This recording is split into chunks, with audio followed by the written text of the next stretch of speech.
تو عاشق نبودی که درد دل عاشقا رو بفهمی،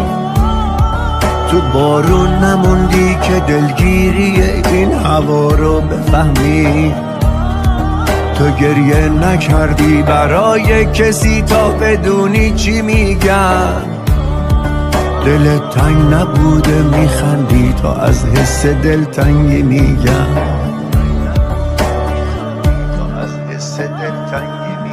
تو تنها نموندی که حال دل بیقرار رو بفهمی، عزیزت نرفته که تشویش سوت قطار رو بفهمی، تو از دست ندادی بفهمی چیه ترس از دست دادن، جای من نبودی بدونی چیه فرق بین تو و من.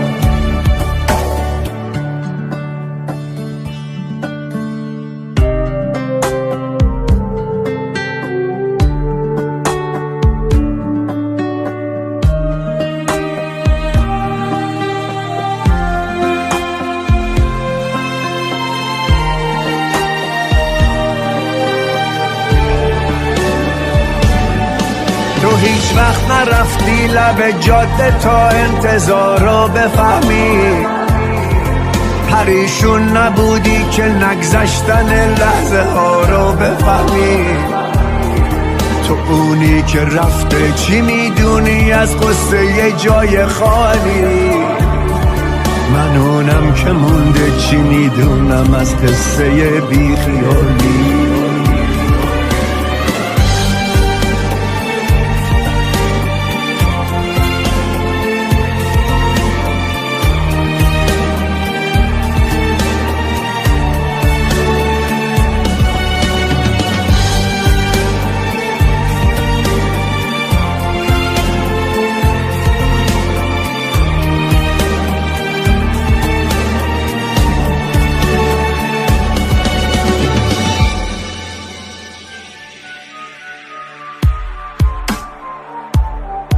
تو عاشق نبودی که درد دل عاشقا رو بفهمی،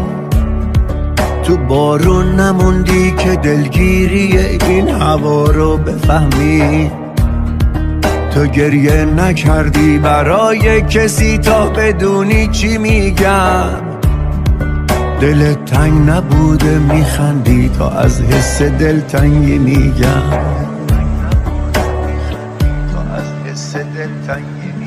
تو تنها نموندی که حال دل بیقرار رو بفهمی، عزیزت نرفته که تشویش سوت قطار رو بفهمی، تو از دست ندادی بفهمی چیه ترس از دست دادن، جای من نبودی بدونی چیه فرق بین تو